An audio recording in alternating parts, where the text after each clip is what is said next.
Richard Sterling burst into roaring laughter when the 12-year-old girl declared, "I speak 9 languages perfectly." Chloe, the cleaning lady's daughter, stared back at him with pure determination.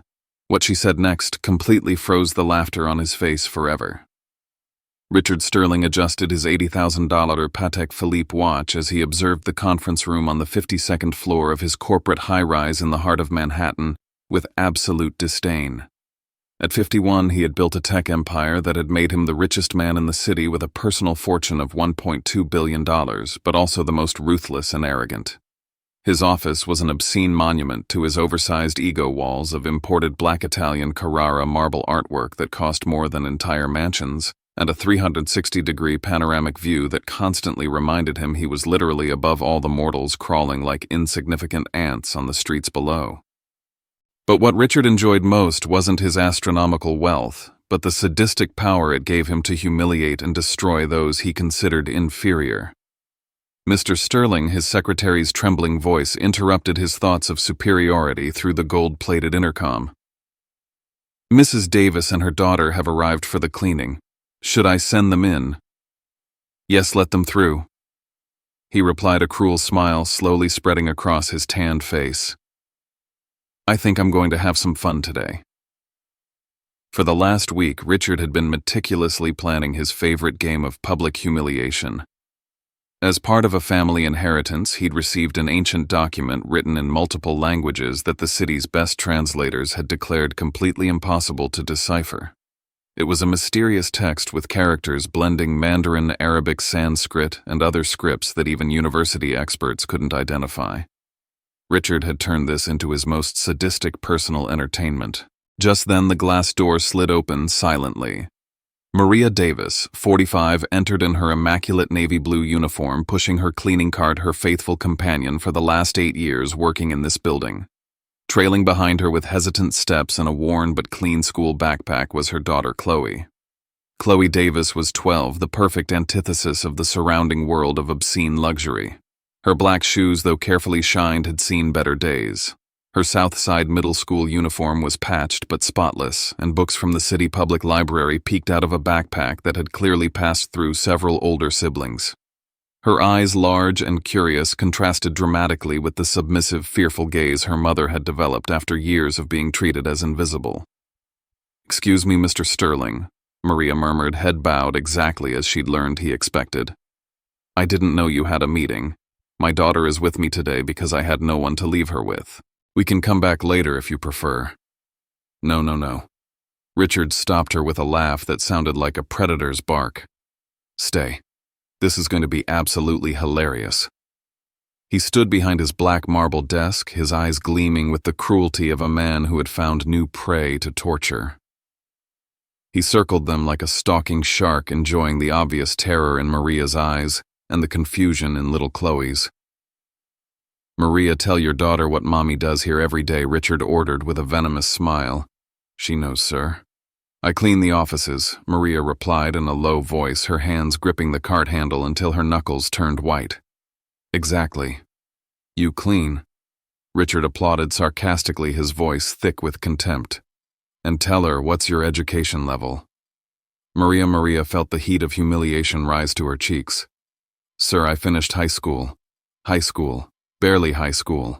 Richard exploded in a cruel laugh that echoed through the entire office. "And here you have your little girl, who probably inherited the same mediocre genes." Chloe felt something strange stirring inside her chest. For years, she'd watched other kids in her class live in big houses, wear new clothes, and get picked up by parents in luxury cars. She'd accepted that her family was different, that they had less, but she had never seen anyone humiliate her mother this directly and cruelly. In fact, Richard had an idea he found utterly hilarious. "Chloe, come closer. I want to show you something." Chloe looked at her mother, who nodded nervously. She approached the desk with small yet determined steps. Despite her youth, there was something in her eyes Richard had never seen in Maria's, a spark of defiance that hadn't been completely crushed by poverty and circumstance. "Look at this document." Richard placed the old papers in front of her as if they were a dirty rag. "The 5 smartest translators in this city can't read this. They're university doctors, professors with international degrees, language experts who've studied for decades. Chloe looked at the papers with genuine curiosity. Her eyes moved over the strange characters, words, and scripts that seemed to dance between different writing systems. "Do you know what this means?" Richard asked with a sneering grin spreading across his face. It was a rhetorical question, a cruel joke designed to demonstrate this poor girl's obvious inferiority to the educated academics. To his surprise, Chloe didn't immediately look away.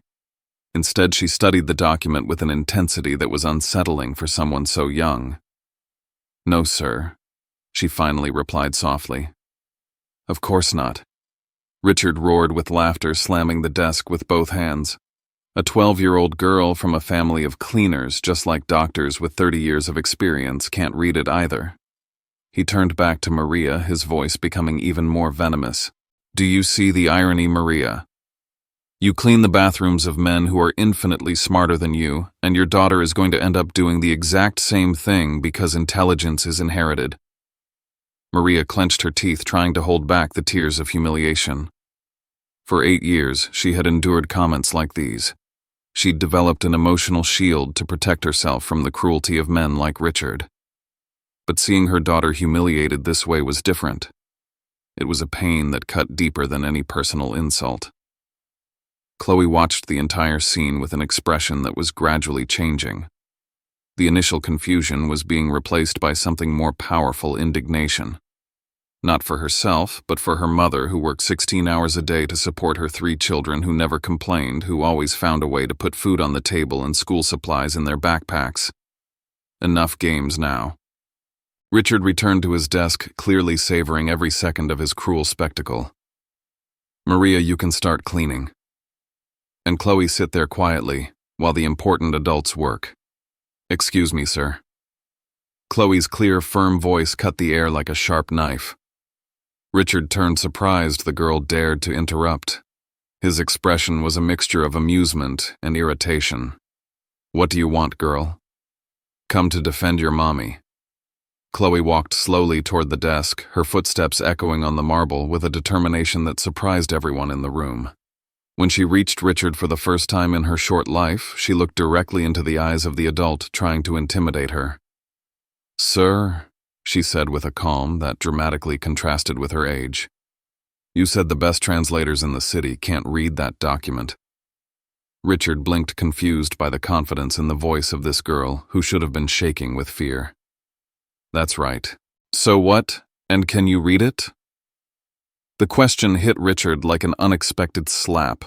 All his life he'd used his wealth and position to intimidate others, but he had never claimed specific academic knowledge. His fortune came from smart investments and ruthless business decisions, not higher education. That's not the point," Richard stammered, feeling for the first time in years that he was losing control of a conversation. "I'm not a translator." "Then you can't read it either," Chloe declared with simple yet devastating logic. "That makes you less intelligent than the doctors who can't read it either." Maria gasped. In 12 years, she had never seen her daughter challenge an adult this way, and she certainly had never seen anyone, child or adult, put Richard Sterling in such an awkward position with a simple question. Richard felt his face flush a mixture of anger and something he hadn't experienced in decades: shame. This 12-year-old girl had just exposed the fundamental hypocrisy in his logic with the brutal clarity of innocence. "That is completely different," he roared, his voice increasing in volume to compensate for the weakness of his argument. "I am a successful businessman. I'm worth $1 billion. "But does that make you smarter?" Chloe asked with the same unwavering calm. "My teacher says intelligence isn't measured by the money you have, but by what you know and how you treat others." The silence that followed was so deep you could hear the hum of the air conditioning. Richard found himself completely disarmed by the simple yet impeccable logic of a 12-year-old girl who had just destroyed his central argument with a surgeon's precision. Maria watched her daughter with a mixture of terror and pride.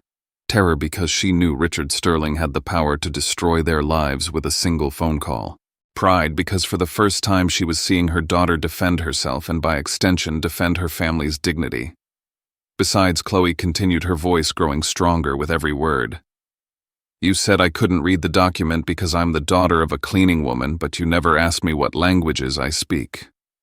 Richard felt a strange chill run down his spine. There was something about the way Chloe had pronounced those last words that gave him a bad feeling. "What languages do you speak?" he asked, though he was no longer sure he wanted to hear the answer. Chloe looked him straight in the eye with a confidence that seemed impossible for someone so young.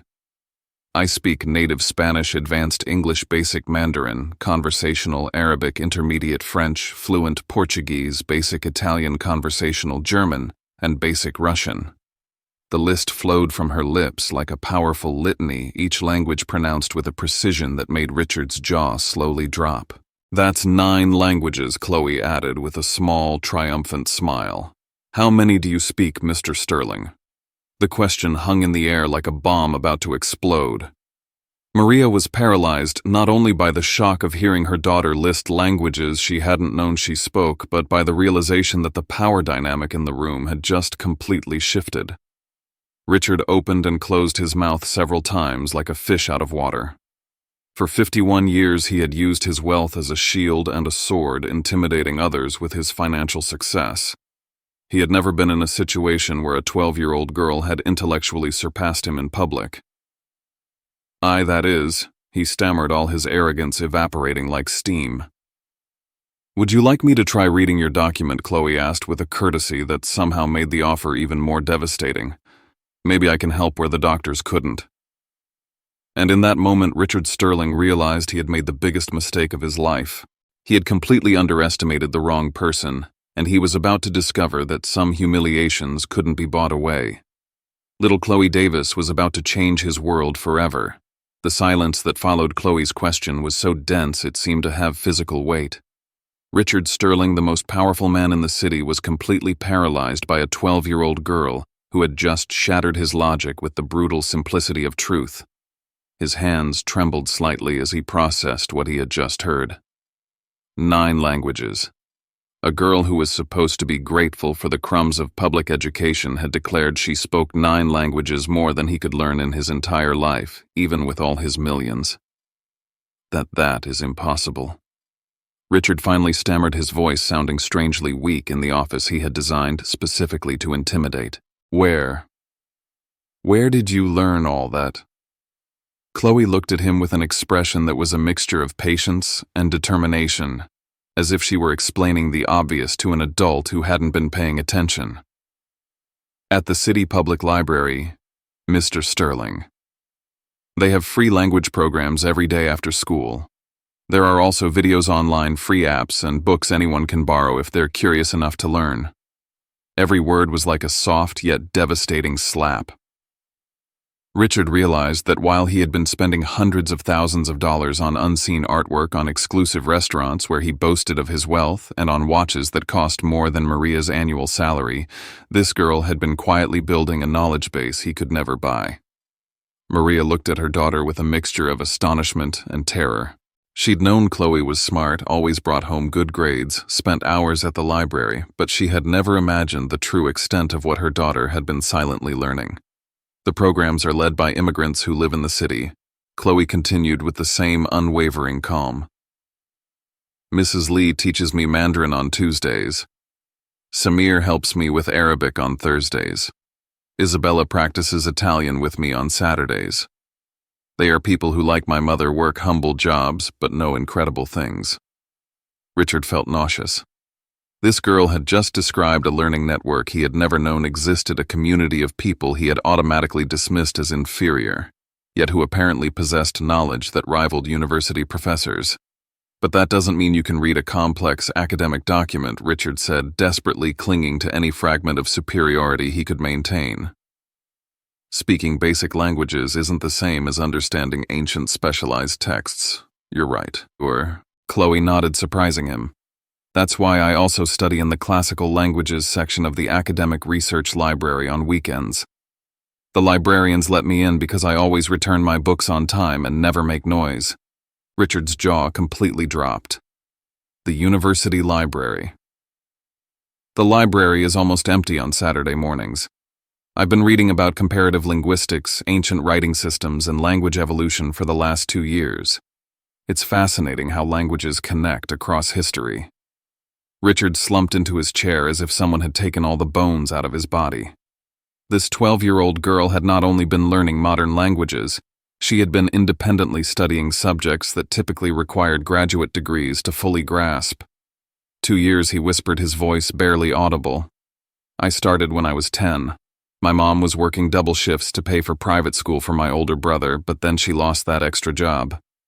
When I went back to public school, I had a lot of free time because the classes were easier. So I decided to use that time to learn things I was really interested in. Every word was like a hammer blow directly to Richard's ego. He realized that while he had been boasting about the superior education his money could buy, this girl had been gaining an education that was infinitely more impressive through sheer intellectual curiosity and determination. Show me, Richard suddenly said, his voice husky. If you really know all that, show me. Chloe looked at her mother, who nodded nervously. She approached the desk where the mysterious document lay, the one that had defeated the city's 5 most prestigious translators. She took the papers with firm hands and studied them for a moment that felt like an eternity. Richard could see her eyes moving over the strange characters, recognizing patterns, making connections that the university experts had missed. It's interesting, Chloe murmured, more to herself than to them. It's not a single language, it's a combination of several writing systems organized in thematic layers. Richard felt as if the entire world were turning upside down. What? What does that mean? The document is structured like a linguistic puzzle. Each paragraph is written in a different language, but all the paragraphs speak about the same theme from different cultural perspectives. It's as if someone wanted to preserve the same wisdom across multiple linguistic traditions. Maria slowly approached, fascinated despite her terror. She had never seen her daughter speak with such academic authority. She had never witnessed the true scope of her intelligence. Can you read it?" Maria asked in a whisper. Chloe looked up from the document and directly at Richard. "Do you want me to try, Mr. Sterling?" Richard felt as if he were standing at the edge of a cliff. Part of him wanted to say no. He wanted to maintain the illusion that this child was just that, a child who had gotten lucky with some memorized phrases. But another part of him, a part that had been buried under decades of arrogance, was genuinely curious to know what this extraordinary creature would say. "Yes," he muttered. "Try." Chloe returned her attention to the document and began to read, but what came out of her mouth left Richard completely paralyzed. Because Chloe Davis, the 12-year-old daughter of a cleaning woman, began to read the first paragraph in perfect classical Mandarin. Her pronunciation was impeccable, with tones that indicated not only knowledge of the language, but a deep understanding of its cultural nuances. The words flowed from her lips like ancient music laden with meaning and authority that seemed impossible for someone so young. Richard was left open-mouthed, his expression of mockery transforming into one of absolute shock he would never forget. For 51 years, he had operated under the belief that real education, true intelligence, was only available to those who could afford it. This child had just completely shattered that belief. But Chloe didn't stop there. When she finished the first paragraph in Mandarin without even pausing, she moved to the second and began reading in classical Arabic with the same supernatural fluency. The words left her mouth with a musicality that made Richard feel as if he were witnessing something impossible. This wasn't a child reciting memorized phrases. This was a genuine scholar who understood not only the words, but the cultural and historical context behind each expression. Maria brought her hands to her heart, tears beginning to form in her eyes. Her daughter, her little Chloe, who helped wash dishes after dinner and did homework at the kitchen table under a flickering light bulb, was demonstrating a level of knowledge that rivaled university professors. Chloe continued with the third paragraph, this time speaking in what sounded like ancient Sanskrit. Richard had no idea what she was saying, but he could hear the reverence in her voice, as if she understood not only the words, but the spiritual and philosophical weight they carried. With every language Chloe perfectly mastered, Richard's humiliation grew exponentially. He realized that for decades he had been boasting about his superior education to employees like Maria, when in reality Maria's daughter knew more about practically any academic subject than he ever would. His world of certainty was crumbling word by word, language by language. Chloe read the fourth paragraph in what sounded like ancient Hebrew, her voice acquiring a different quality that indicated deep respect for the tradition she was representing. Then the fifth paragraph in classical Persian, followed by the sixth in medieval Latin. When she finally finished reading, Chloe looked up from the document and straight at Richard. For the first time in the history of his interactions with service staff, there was no submission in the eyes looking back at him. There was something he had never seen directed at him, a deep, ancient, wise intelligence that had been hidden all this time behind economic poverty and youth. "Would you like me to translate the full meaning, Mr. Sterling?" Chloe asked, with a calm that dramatically contrasted with the trembling that had invaded everyone present. Richard tried to speak, but only a choked sound came from his throat. His face had gone from red with anger to white with absolute shock. His hands were shaking, and he could feel cold sweat running down his back despite the office air conditioning. Maria rushed to her daughter, tears streaming down her cheeks. "Chloe, how? Where did you learn all this?" Chloe smiled for the first time since this whole situation had begun, but it was a smile that carried a wisdom that seemed impossible for someone her age. "Mom," she replied with a voice that suddenly had a dignity Richard had never heard before in his office. "You always told me education was the only thing no one could ever take away from me. So I decided to take all the education I could find, whether it was free or whether I had to get it at public libraries." Those words were like a dagger straight to Richard's heart. He realized that this girl had achieved more with free resources and personal determination than he had achieved with millions of dollars and elite connections. Richard finally found his voice, though it sounded strangled and weak. What does the document say?" Chloe placed the document on the marble desk with reverent care, as if it were a prized treasure. Her movements were suddenly different. She no longer had the slumped posture of a child trying to be invisible, but the upright posture of someone who knew her own intellectual worth. "The document speaks about the true nature of wisdom and wealth," Chloe began, her voice clear and firm. "It says that true wisdom does not dwell in golden palaces, but in humble hearts. That real wealth is not counted in coins, but in the capacity to see dignity in every soul." Every word was like an arrow aimed directly at Richard's soul. He realized the document wasn't just a linguistic puzzle, it was a mirror reflecting exactly what he had become and what he had lost in the process. It says that he who believes himself superior because of his possessions is the poorest of all men, for he has lost the ability to recognize the light in others. Chloe continued looking directly at Richard as she spoke. "And what else?" Richard whispered, though a part of him no longer wanted to hear the answer. "That true power does not come from the capacity to humiliate others, but from the capacity to elevate them. And that when a powerful man discovers he has been blind to the wisdom surrounding him, that is the moment of his true awakening or his eternal condemnation." The room fell into absolute silence when Chloe finished. Richard realized he hadn't just been humiliated by a 12-year-old girl. He had been judged by her and found deficient in every way that truly mattered. He had come face to face with his own soul, and he didn't like anything he saw. The silence that followed Chloe's words was so profound that Richard could hear his own heartbeat resonating like war drums in his ears. For the first time in his 51 years of life, he found himself completely speechless, defenseless, without the armor of arrogance he had meticulously built for decades. His hands trembled as he gripped the edge of his marble desk, trying to find something solid in a world that had suddenly become liquid and unstable.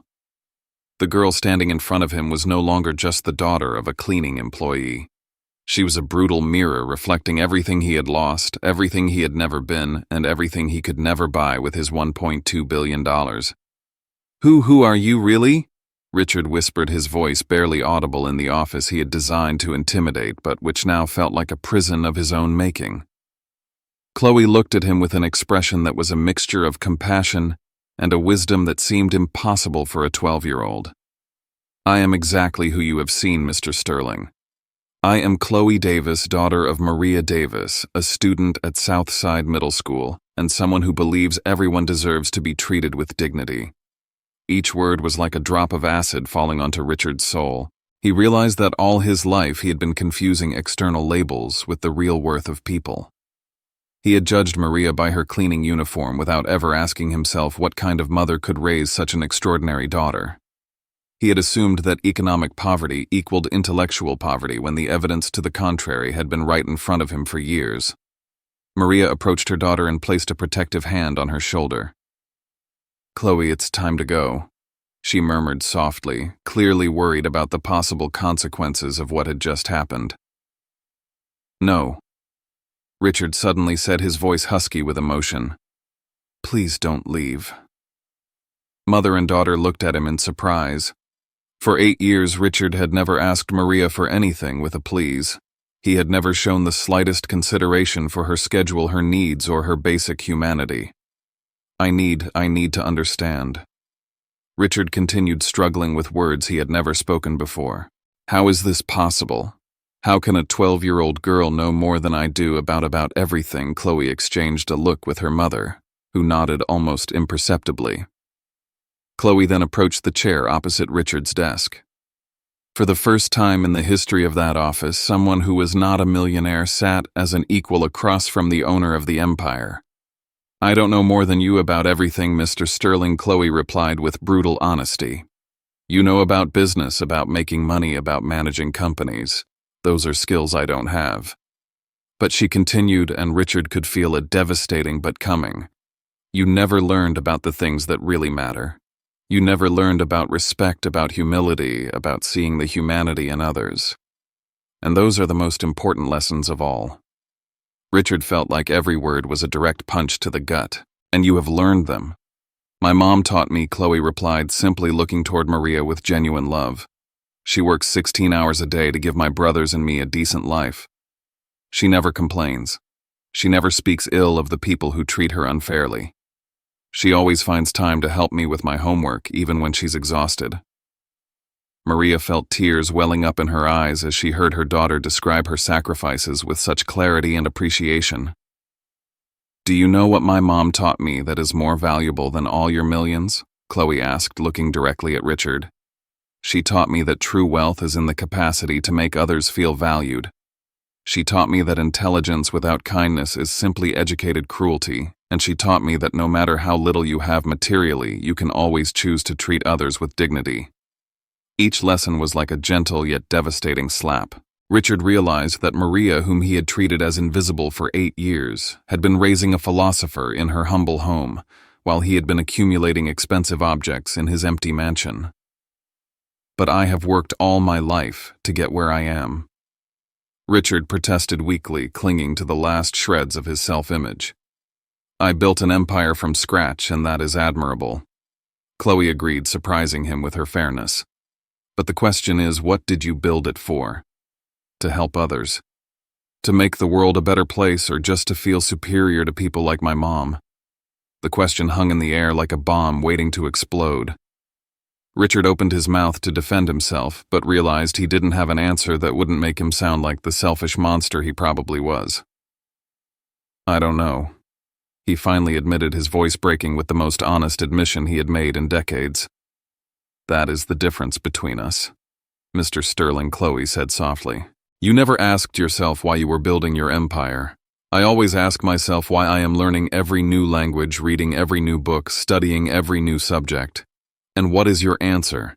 Because I want to understand the world well enough to help change it. Because I believe education is a tool for justice, not for arrogance. And because I want to honor the sacrifices my mom has made by giving a purpose to everything I've learned." Richard felt something strange moving in his chest, something he hadn't experienced in years. It was a mix of deep shame and something that might have been admiration, respect. He wasn't sure, but he knew it was the first time in decades that he felt he was in the presence of someone genuinely superior to him, not in money or power, but in the things that truly mattered. "What do I do now?" he asked, and he was surprised by the genuine vulnerability in his own voice. Chloe studied him for a long moment, as if evaluating whether the question was sincere or merely another manipulation. She apparently decided it was genuine. First, she said, "You need to apologize to my mom, not just for today, but for 8 years of treating her like she was invisible." Richard looked toward Maria, who had been watching the entire conversation with a mixture of terror and fascination.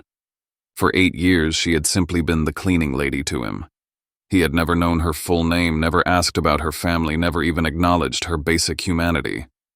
"Maria," he began, his voice trembling. I am sorry. I am sorry for all these years of treating you like you weren't a real person. I'm sorry for never asking about your life, for never recognizing that you have a family, dreams, hopes. And I am especially sorry for humiliating you in front of your daughter today." Maria gasped. In 8 years of work, Richard had never spoken her name, much less apologized for anything. But an apology isn't enough, Chloe continued relentlessly. Words are easy. Real change requires actions. What kind of actions? You need to change how you treat all your employees. You need to learn their names, understand their lives, recognize their humanity. You need to use your wealth to elevate others instead of humiliating them. But I don't know how to do that, Richard admitted, feeling like a lost child.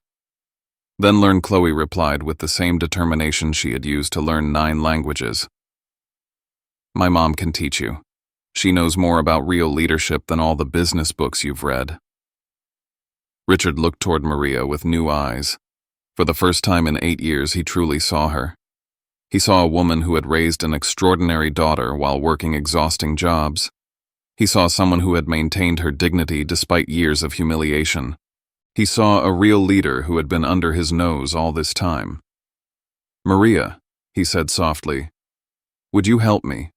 Would you teach me how to be better?" Maria looked at him for a long moment, assessing whether this transformation was genuine or temporary. Finally, she nodded slowly. "But there are conditions," Chloe interjected. "Whatever you want," Richard replied immediately. "First, my mom needs a real job with a dignified salary and respect. No more cleaning bathrooms for a man who can afford 100 employees." "Agreed." "Second, you are going to create a scholarship program for kids like me, smart kids from working families who deserve real opportunities." "Agreed." "Third, you are going to learn at least 1 new language to understand what it feels like to be a student again." Richard blinked, surprised by that condition. "Which language?" Chloe smiled for the first time since this whole situation had begun. "I'm going to teach you Mandarin on Tuesdays after work at the city public library." The idea of Richard Sterling, the richest man in the city, learning languages at a public library was so revolutionary it almost seemed impossible. But as he looked at this extraordinary girl and her resilient mother, he realized that perhaps it was exactly the kind of impossible he needed in his life. "Do we have a deal?" Chloe asked, extending her small yet firm hand. Richard looked at the girl's hand for a moment, knowing that shaking it would fundamentally change who he was as a person. Then for the first time in decades, he made a decision based not on money or power, but on the hope of becoming someone worthy of respect. He shook Chloe's hand firmly. "We have a deal," he said. And for the first time in years, he felt like he had done something truly important. The change had begun. 3 days after the encounter that had changed everything, Richard Sterling found himself doing something he had never imagined in his entire life, nervously waiting in the lobby of the main branch of the city public library, a building he had driven past for decades without even noticing. His hands were sweating as he held a basic university notebook he had bought at a neighborhood stationery store, feeling like a first-day student waiting to meet his most intimidating professor. The contrast couldn't have been more dramatic. For 51 years, Richard had operated from glass towers, marble offices, and boardrooms, where every object cost more than the average family's annual salary. Now he stood in a public space surrounded by children doing homework, seniors reading newspapers, and mothers carrying babies while searching for books. It was a completely different world from his own, a world that existed parallel to his bubble of privilege without him ever having perceived it. "Mr. Sterling," a familiar voice pulled him out of his anxious reflections. He turned to see Chloe walking toward him with a school backpack loaded with books and a smile that was professional yet warm. She was no longer wearing the worn school uniform from their first meeting, but casual weekend clothes that, though clearly not expensive, were immaculate and carefully coordinated. Chloe, Richard replied, surprised by how natural it sounded to pronounce her name with genuine respect. "Thank you for doing this." "Are you ready for your first lesson?" Chloe asked, gesturing toward the study tables that were full of students of all ages. Honestly, I'm terrified, Richard admitted, a confession that would have been unthinkable a week earlier. I haven't been a student since college, and that was 30 years ago.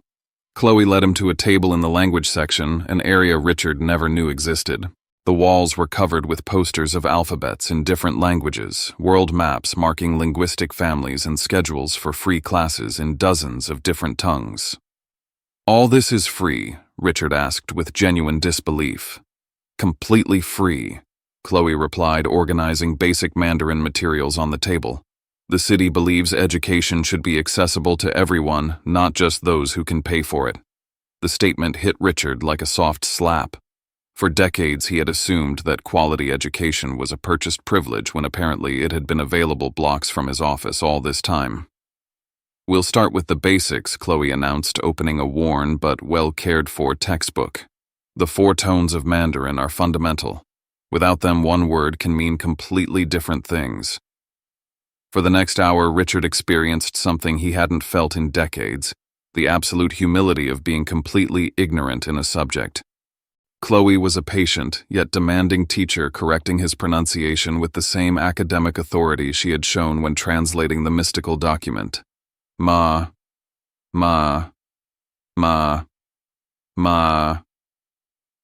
Richard tried to repeat the tones, his voice sounding clumsy and harsh compared to Chloe's musical fluency. Better, Chloe encouraged him after his 10th attempt. Remember, the first tone is high and flat, like you're singing a sustained note. Richard realized he was sweating from the mental effort of something this 12-year-old girl mastered without apparent effort. It was a lesson in humility deeper than any financial loss he had experienced. "Can I ask you something?" Richard said during a break. "Of course. How do you do this? How can you teach with such patience someone who treated you so badly?" Chloe considered the question carefully before answering. "Because I believe in second chances. And because teaching is a way of honoring all the teachers who have been patient with me." "But aren't you angry? Don't you feel resentment?" "I was angry," Chloe admitted honestly. "Very angry. But my mom taught me that anger is like holding a hot coal with the intention of throwing it at someone else. In the end, you only burn yourself."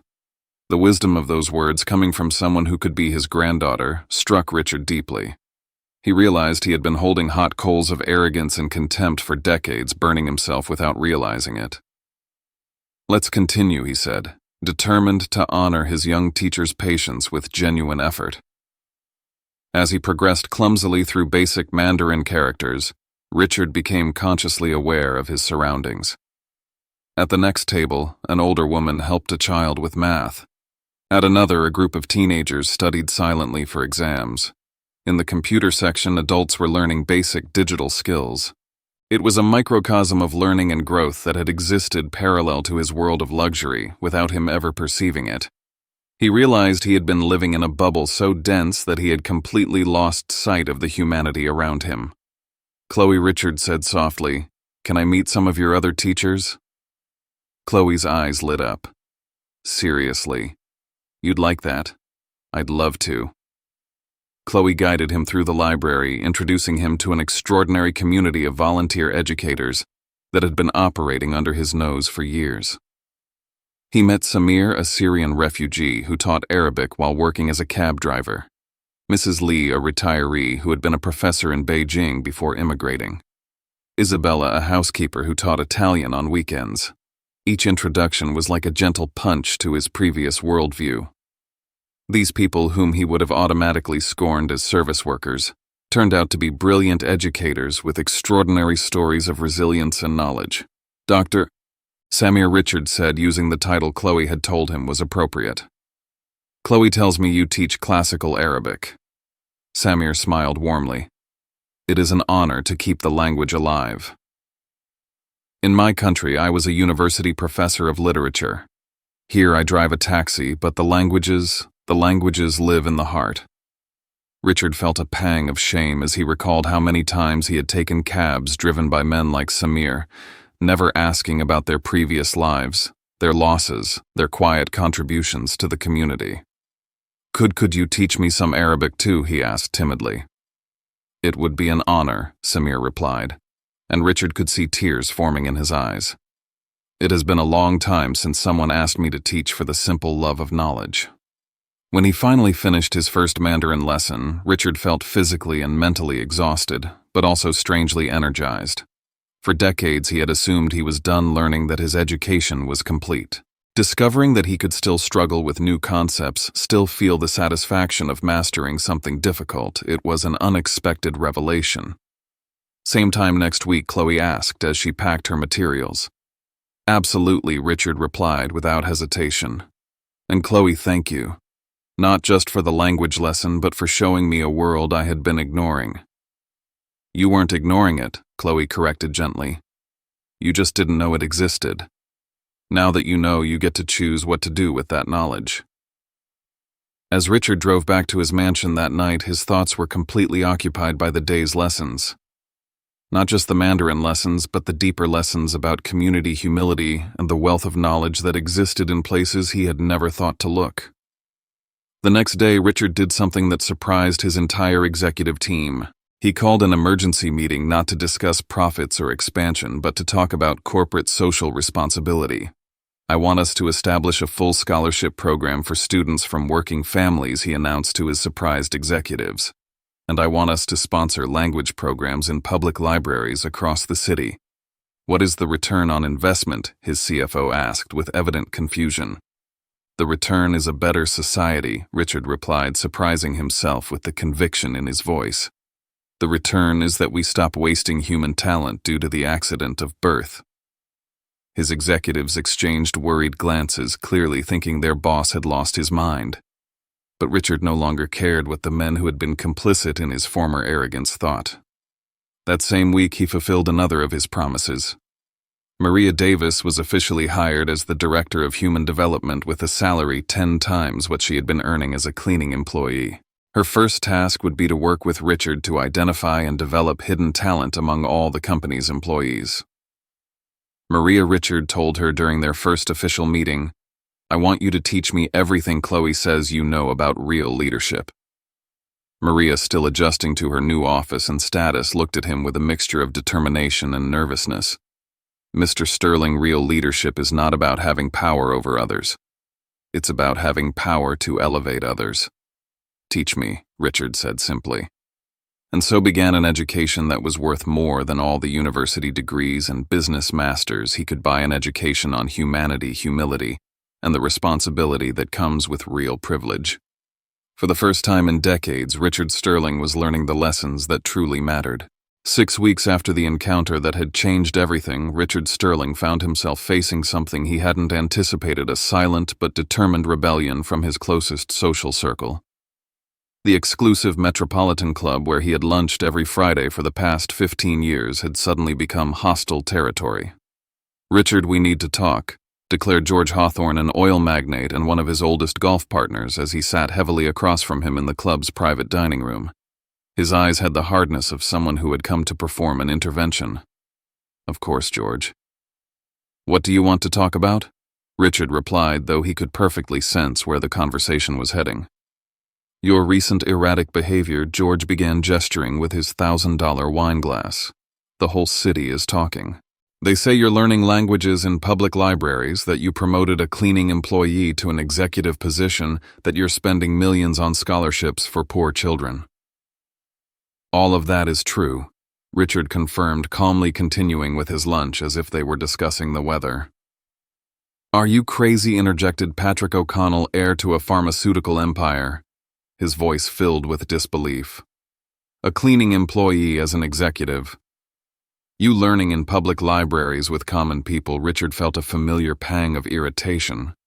But this time it wasn't directed at those challenging him, but at his own past attitudes reflected in his former friends.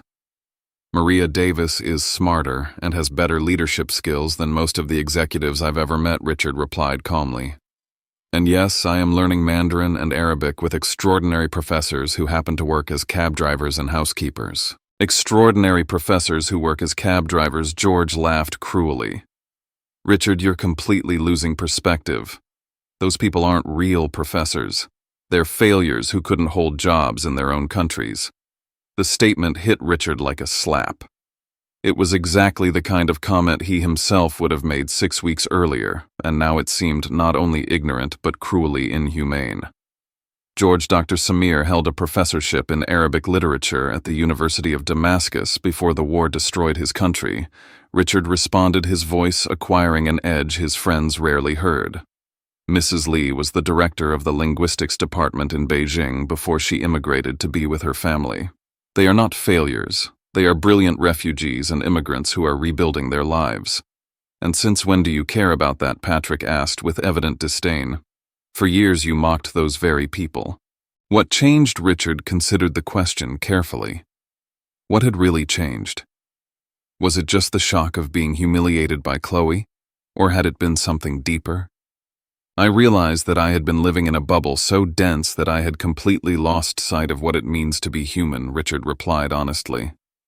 I realized that I had mistaken financial success for moral superiority and that I had been wasting opportunities to meet extraordinary people due to stupid prejudice.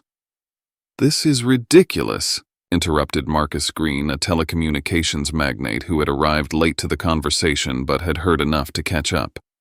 Richard, we all know you're going through some kind of crisis. Maybe you should consider taking a vacation seeing a psychiatrist. I'm not having a crisis, Richard interrupted firmly. For the first time in decades, I am completely sane. You are the ones living in a fantasy where money makes you better people. The silence that followed was tense and hostile. Richard could see that he had crossed a line with his former friends who had come expecting him to admit his mistake and return to the fold of shared arrogance. Look. Richard George leaned forward, his voice turning threatening. I don't know what game you're playing, but it's affecting all of us. The other businessmen are starting to question our circle. They're asking if we've all gone soft. And that worries you? Richard asked with genuine curiosity. Of course it worries me. Our power comes from staying united, from presenting a unified front. When one of us starts acting like a social activist, it weakens everyone. Richard realized something fundamental at that moment. His former friends were not worried about his mental well-being or his business success. They were worried because his transformation threatened the system of privilege from which they all benefited. Do you know what I've learned in these 6 weeks? Richard asked, slowly standing up. I've learned that true power doesn't come from the ability to exclude others, but from the ability to elevate them. That's progressive nonsense, Patrick spat. Real power comes from competition, from superiority, from keeping the competition down. And how is that working out for you? Richard asked. Are you happy? Do you feel fulfilled? Can you look in the mirror and be proud of who you are as people? The questions hung in the air like bombs waiting to explode. Richard could see in the faces of his former friends that he had touched on something uncomfortable, something they preferred not to examine. Happiness is a luxury, Marcus replied defensively. We focus on real success. And what is real success? Richard pressed. Numbers in a bank account. The capacity to humiliate employees, living in a bubble where you never have to confront your own humanity. You're talking like an idiot. George stood up abruptly, clearly frustrated. Richard, we're going to give you 1 week to reconsider this phase. After that, you'll have to choose between keeping your place in this circle or continuing with this social justice ridiculousness. I don't need a week, Richard replied immediately. I choose to continue being a decent person. If that means losing your approval, then so be it. The silence that followed was absolute. For 15 years, these men had been his closest social circle, his validators, his accomplices in mutual arrogance. Losing their approval would have been unthinkable 6 weeks earlier. Fine, George said, finally picking up his jacket. But when this experiment in kindness fails, when you realize that the real world doesn't work with hugs and language lessons, don't come back to us asking to be accepted back. I won't, Richard promised. Because I've discovered something that you apparently have never experienced. I've found a social circle based on mutual respect, personal growth, and genuine contribution to the well-being of others. And it turns out that's infinitely more satisfying than this. As his former friends left the dining room with expressions of disgust, Richard felt strangely relieved. For years, he had maintained these friendships out of habit and social convenience, without realizing how toxic they had been to his development as a person. That same afternoon, Richard kept his weekly appointment at the city public library. While practicing Chinese characters with Chloe, he told her about his confrontation with his former friends. "Do you feel bad about losing those friendships?" Chloe asked with genuine curiosity. Surprisingly, no, Richard admitted. "I feel like I've let go of a weight I had been carrying for years, without realizing it." "It's normal," commented Samir, who had joined their study session. "When you start growing as a person, sometimes you have to leave behind relationships that no longer serve you." "But doesn't it feel lonely sometimes?" Richard asked at first. "Yes," Mrs. Lee interjected from the next table. "But then you discover there's a whole world of authentic people waiting to meet you. You just couldn't see them before because you were surrounded by mirrors reflecting your worst self." The words resonated deeply with Richard. He realized that he had been surrounded by people who reflected and validated his worst qualities, while now he was surrounded by people who inspired him to be better. "Plus," Chloe added with a smile, "now you have real friends, friends who appreciate you for who you are trying to be, not for how much money you have."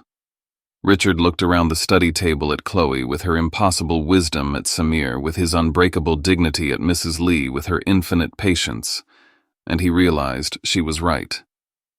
He had gained something much more valuable than what he had lost. "You're right," he finally said. "And do you know the best part of all?" what Chloe and Samir asked in unison. "For the first time in decades, when I look in the mirror, I like the person I see looking back." It was the simplest yet deepest truth he had spoken in his entire life.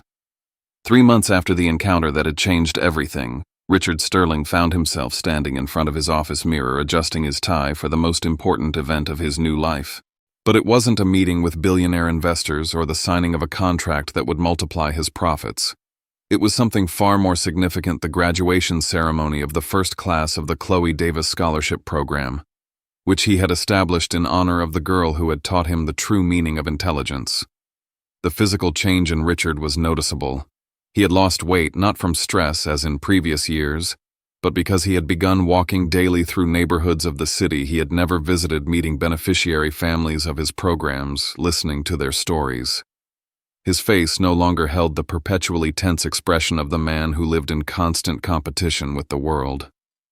Now there was a serenity in his eyes that spoke of someone who had finally found real purpose in his life. Mr. Sterling Maria's voice pulled him out of his reflections. It was no longer the trembling voice of a cleaning employee, but the professional and confident voice of the most successful director of human development his company had ever had. "The graduates have arrived." Maria Davis had transformed as much as Richard during these months.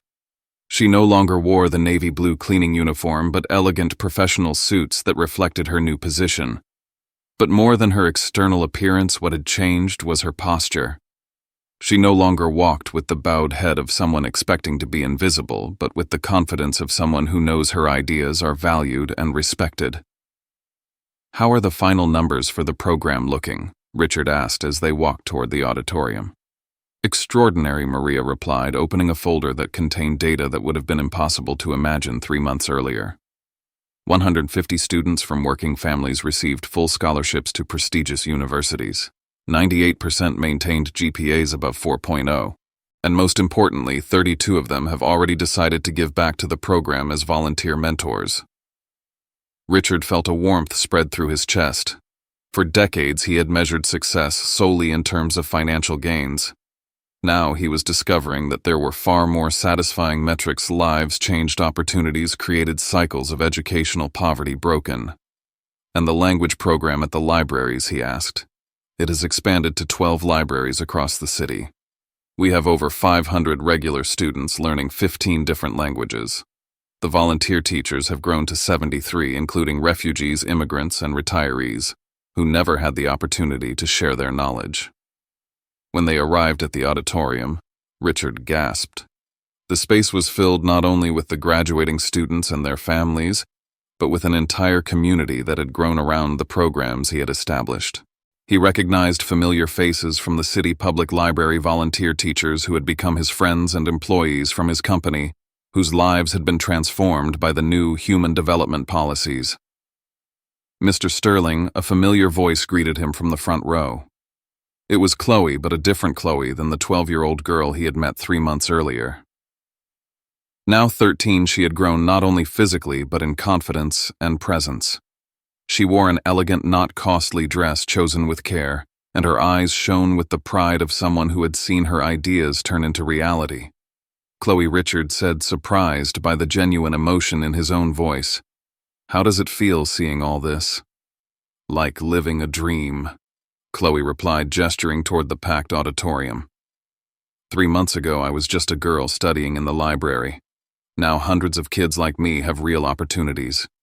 "You weren't just a girl," Richard corrected gently. "You were a teacher disguised as a student, and you were the best teacher I've ever had in my life." As Richard circulated through the auditorium before the ceremony, he heard stories that filled him with a satisfaction he had never experienced in all his successful financial transactions. Elena Rodriguez, daughter of a housekeeper, had received a full scholarship to study engineering at a state university. Kevin, whose father worked as a mechanic, was going to study medicine at NYU. Sophia, daughter of Venezuelan immigrants, had been accepted into the linguistics program at another top-tier university. Each story was a testament to the talent that had been wasted in the city due to a lack of economic opportunity. Richard realized that for years he had been operating under the false belief that academic excellence was the exclusive privilege of wealthy families, when the reality was that intellectual brilliance was uniformly distributed among all social classes. Dr. Samir Richard greeted the Syrian refugee who now coordinated the language program in 3 libraries. "How are things going?" "Better than I could have dreamed," Samir replied with tears in his eyes. "For the first time since I arrived in this country, I feel like I am using my real skills to make a difference, and the students are extraordinary." "Have you considered returning to formal university teaching?" Richard asked. Samir smiled. "Curiously, I no longer feel that need. I've discovered that the most impactful teaching doesn't require official titles or high salaries. It requires passion, patience, and students who genuinely want to learn. I have all that right here." The answer made Richard reflect on his own transformed motivations. 3 months earlier, his self-esteem had depended entirely on external validation, money, power, respect, based on fear. Now he was discovering that the deepest satisfaction came from contributing to the well-being of others without expecting public recognition. Mr. Sterling, an older woman, Rosa Sanchez, mother of one of the scholarship recipients who worked at a bakery, approached timidly. "I wanted to thank you personally. My son Andrew is going to be the first college student in our family." "Don't thank me," Richard replied sincerely. "Thank Andrew for his dedication, and thank you for raising him so well. I just provided resources that I should have been providing years ago." The woman looked at him in surprise. "Should have been providing, yes." Richard nodded, feeling the weight of years of lost opportunities. "For decades, I had the resources to do exactly this, but I was too focused on myself to see the needs around me. You deserved these opportunities much sooner." When it was time for his speech, Richard found himself standing in front of a microphone, looking out at an auditorium full of faces that represented tangible hope. There were no teleprompters or prepared notes from assistants. There were only words that came directly from a heart that had finally learned to feel. 3 months ago, Richard began, his voice clear but charged with emotion. "I was a completely different man. I was rich, powerful, and absolutely empty inside. I had convinced myself that my financial success made me superior to others, when in reality my arrogance had made me inferior as a human being." The auditorium was in absolute silence, hanging on every word. Then an extraordinary 12-year-old girl taught me the most important lesson of my life. Chloe Davis showed me that true intelligence is not measured by the bank account you have, but by the wisdom with which you treat others. She taught me that real education is not a privilege to be bought, but a right that must be available to all. Richard looked directly at Chloe, who smiled encouragingly from the front row. "During these 3 months, I have had the privilege of learning from an extraordinary community of educators, students, working families, and refugees who have shown me what it truly means to contribute to society. I have learned that true wealth is not accumulated, it is shared. that real power does not dominate but elevates. The young people graduating today have not only won college scholarships, they have proven that talent flourishes when given opportunities regardless of the zip code you were born in or the job your parents have. You are living proof that a more just society is not only possible, but inevitable. When we decide to invest in human potential, Richard paused, feeling tears welling up in his eyes for the first time in decades. But the most important lesson I have learned is this. When you help others reach their potential, you reach yours too. When you elevate others, you elevate yourself. And when you finally see the humanity in those you had made invisible, you discover your own humanity. The standing ovation that followed lasted almost 10 minutes. But what moved Richard most was not the applause, but the quality of the expressions on the faces in the auditorium. He saw hope, gratitude, and something he had never seen directed at him before, genuine affection. After the ceremony, as Richard talked with graduates and families, he realized something fundamental for the first time in his life. He felt completely fulfilled, not because he had made more money or gained more power, but because he had used his resources to create a real positive impact in the world. "What comes next?" Chloe asked him as the crowd began to disperse. Now Richard said, smiling genuinely, "We keep changing lives. One scholarship at a time, one program at a time, one opportunity at a time." "And how does it feel?" Maria asked, joining the conversation. Richard considered the question carefully. "I feel like I have finally found what my life was made for. Not to accumulate wealth, but to distribute opportunities. Not to prove superiority, but to recognize the greatness in others." As Richard drove home that night, he knew he had found something all his millions could never have bought. A purpose that transcended his own ego. A satisfaction that came from elevating others, and the peace that arrives when you finally live according to your deepest values. The transformation was complete. 1 year after the encounter that had changed everything, Richard Sterling found himself standing in the same place where his transformation had begun, the office on the 52nd floor of his corporate high-rise. But the office was no longer the same, just as he was no longer the same man. The black marble walls had been replaced by wide windows that filled the space with natural light. The expensive artwork had given way to photographs of the beneficiaries of his educational programs, and where there was once an intimidating marble desk, there was now a round wooden table where he met weekly with Maria, Chloe, and other community leaders to plan new initiatives. This morning was special. He had called a press conference to announce something that would have been unthinkable a year earlier.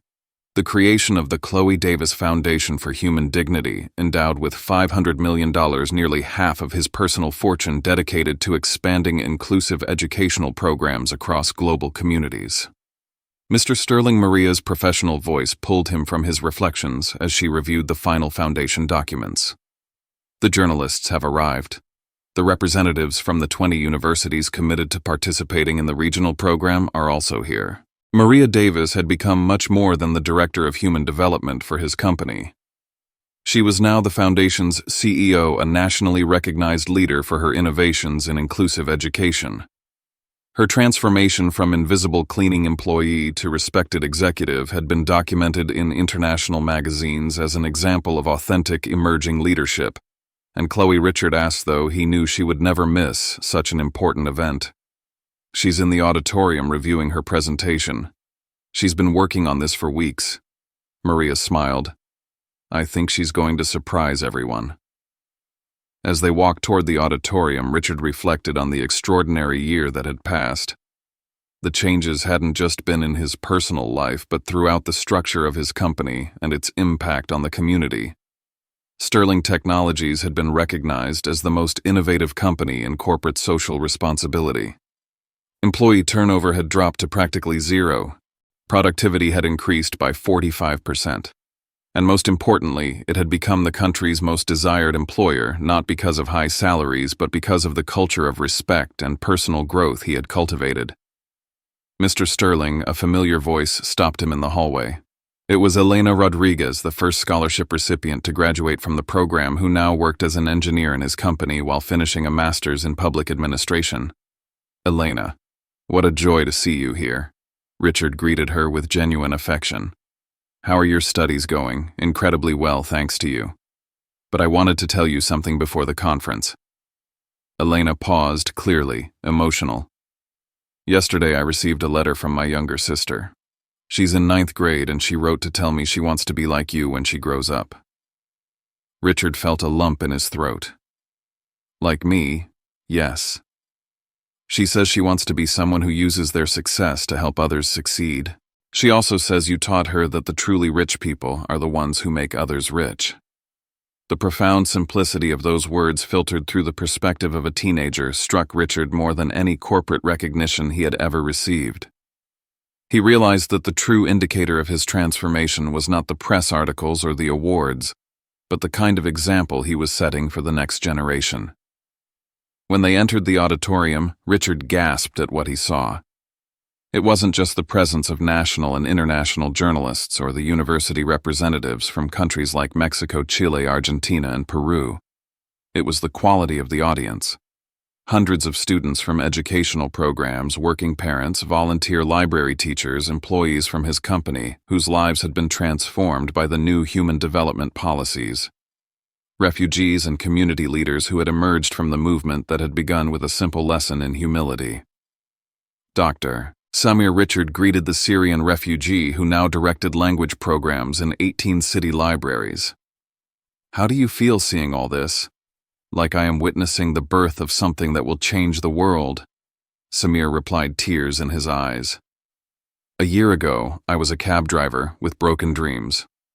Today, I am the coordinator of a program that has taught languages to over 2,000 people. This is what a real second chance means. And you have given second chances to thousands of people," interjected Mrs. Lee, who had developed a Mandarin curriculum now used in universities in 4 countries, including yourself. Richard realized the profound truth in those words. His transformation had essentially been a second chance to be the person he always had the potential to be, but who had been buried under decades of arrogance and emotional disconnection. Mr. Sterling, a young journalist from a major business news network, approached with a camera. "Could we do a quick interview before the official conference?" Of course, Richard agreed, though he no longer felt the desperate need for media attention that had characterized his former personality. "A year ago, you were known as one of the most successful, but also most controversial businessmen in the country. Today, you are donating half your fortune to educational programs." What caused this radical change? Richard considered the question carefully. "A 13-year-old girl taught me that I had been measuring success by the completely wrong metrics," Richard replied honestly. "She taught me that true wealth is not counted in what you accumulate, but in what you share.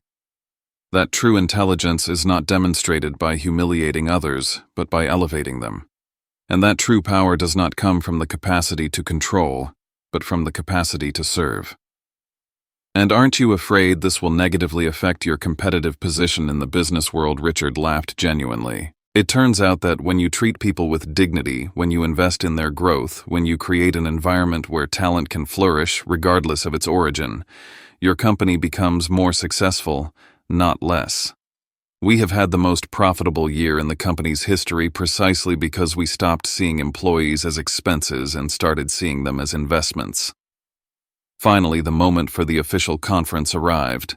Richard went to the podium, but before beginning, he did something that surprised everyone. He invited Chloe to join him on stage. "Ladies and gentlemen," Richard began, his voice clear but charged with genuine emotion. "Exactly 1 year ago, I was in this very office convinced I was the most successful man in the city.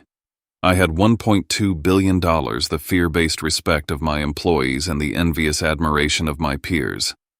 I was also, without knowing it, one of the poorest and most miserable men in the country. The auditorium was in absolute silence, every word resonating with the authority of lived experience. Then this extraordinary young woman walked into my office and gave me the most important lesson of my life. Chloe Davis taught me that I had been confusing financial success with human superiority, that I had been wasting opportunities to meet extraordinary people due to stupid prejudice, and that I had been using my privilege to separate instead of connect, to humiliate instead of elevate." Richard looked toward Chloe, who smiled encouragingly. But Chloe didn't just humiliate me, though I certainly deserved it. She offered me something much more valuable. She offered me the opportunity for redemption. She taught me that it's never too late to change, that it's never too late to be better, and that real transformation requires not only acknowledging your mistakes, but taking concrete action to amend them. During this year, I have had the privilege of learning from an extraordinary community of educators, students, working families, refugees, and immigrants who have shown me what it truly means to contribute to society. I have learned that education is the great equalizer, that talent is distributed uniformly, but opportunities are not, and that when you invest in human potential, the returns exceed any financial investment. Richard paused, allowing the words to resonate in the packed auditorium.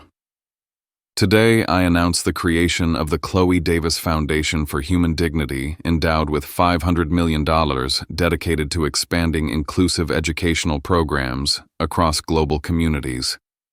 But more important than the money is the philosophy behind this foundation. The belief that every person, no matter where they were born or how much money their parents have, deserves the opportunity to fully develop their potential. The ovation that followed was immediate and sustained, but Richard raised his hand to continue. However, I don't want this conference to be about me or my money. I want it to be about the people who truly made this transformation possible. I want you to hear from Chloe Davis, who at 13 years old understands more about leadership, human dignity, and social justice than most adults I know. Richard stepped back from the microphone and gestured toward Chloe, who approached with the same quiet confidence she had demonstrated during their first encounter. "Thank you, Mr. Sterling." Chloe began, her voice clear and firm, resonating throughout the auditorium. "A year ago, when I walked into your office for the first time, I wasn't trying to change the world. I was just trying to defend my mom's dignity and prove that a person's worth isn't determined by their job or their bank account. But what I've learned during this year is that individual changes can create ripples that transform entire communities.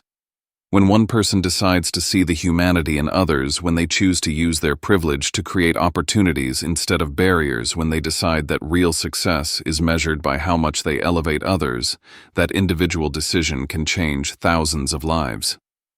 Chloe looked around the auditorium, making eye contact with students, parents, professors. "The programs we are announcing today are not just about education, they are about dignity. They are about the fundamental belief that every child, every young person, every adult deserves the opportunity to reach their potential. They are about creating a society where your zip code doesn't determine your destiny, where your parents' job doesn't limit your dreams, where curiosity and effort are rewarded regardless of your background. But I also want to speak directly to the young people here today," Chloe continued, her voice gaining a special intensity. "Don't wait to be adults to start changing the world. Don't wait to have money to start making a difference. Transformation begins with deciding to see others as complete human beings with inherent dignity. It begins with choosing kindness over cruelty, inclusion over exclusion, collaboration over destructive competition. And to the adults I say, it is never too late to learn to grow to be better." Mr. Sterling was 51 years old when he fundamentally decided to change who he was as a person. If he could do it, anyone can. Chloe paused, letting her words sink in. "The future we are building together is one where education is a right, not a privilege, where talent is nurtured, not wasted, where diversity is celebrated, not feared, where success is measured by how much you contribute to the common good, not just your own. This foundation is only the beginning. It is the seed of a transformation that must spread far beyond the city, far beyond our current reach. It is the promise that we can create a world where every child has the opportunity to achieve their dreams, where every family has real hope for the future, where every community can flourish." When Chloe finished her presentation, the ovation was unlike anything Richard had ever heard before. It wasn't just applause. It was the sound of collective hope, of recognition that real change was possible, of the understanding that they were witnessing the birth of something transformative. As journalists asked questions and university representatives discussed implementation, Richard found himself reflecting on the extraordinary journey that had begun with a simple lesson in humility. He realized that his transformation had followed a pattern he could now clearly articulate. First came the humiliation that destroyed his false self-image. Then came the education that showed him new possibilities. Next came the action that transformed ideas into reality. And finally came the multiplication where his individual change had become a movement touching thousands of lives. After the conference, as the crowd dispersed, Richard found himself alone with Chloe and Maria in the transformed office. "How does it feel?" Maria asked, gesturing toward the windows that now showcased a city where hundreds of young people had new opportunities thanks to the programs they had created. "I feel like I have finally found what my life was made for," Richard replied honestly. "Not to accumulate personal wealth, but to distribute opportunities. Not to prove superiority, but to recognize and nurture the greatness in others." "And you don't miss your old life?" Chloe asked with genuine curiosity. "The power, the fear-based respect, the simplicity of only worrying about yourself." Richard considered the question carefully. "Do you know what I miss about my old life? Nothing. Absolutely nothing. Because I realize now that that old life wasn't really living, it was merely existing in a bubble of privilege that separated me from everything that makes life worthwhile, real human connections, transcendent purpose, the satisfaction of contributing to the well-being of others. Besides," he added with a smile, "it turns out that helping others is the most selfishly satisfying activity that exists. Every time I see a student graduate, every time I see a family break cycles of educational poverty, every time I see a refugee find new hope, I experience a joy that no financial transaction ever gave me." Chloe smiled. "My mom always says that real happiness doesn't come from getting what you want, but from wanting what you have and using what you have to help others." "Your mom is the wisest woman I have ever met," Richard replied, looking toward Maria with genuine respect. "And you are the youngest and most effective teacher I have had in my life." As the sun set over Manhattan, the three stood in silence for a moment, reflecting on the extraordinary year they had shared and the years of impact to come. "Do you know what the most incredible thing about all this is?" Richard finally broke the silence. What Chloe and Maria asked in unison. "That this is only the beginning. The Foundation's $500 million will directly impact the lives of at least 50,000 students in the next 5 years. But those students will touch the lives of others who will touch the lives of others. The impact is going to multiply exponentially for decades. It's like throwing a pebble into a lake," Chloe observed. "The ripples keep spreading long after the stone has disappeared." "Exactly. And the original stone was a 12-year-old girl who had the courage to confront a powerful man with the truth." "Chloe, you didn't just change my life. You changed the course of thousands of lives you don't even know yet." As they left the office that night, Richard knew he had found something all his former money could never have bought: a legacy that would endure far beyond his own life. A contribution to the world that would be measured not in financial profits, but in opportunities created, in dreams realized, in broken cycles of injustice. The transformation was complete, but the impact was just beginning. And it had all started with a simple lesson on human dignity, taught by an extraordinary girl who had seen beyond appearances to recognize the potential for goodness that exists in every human heart.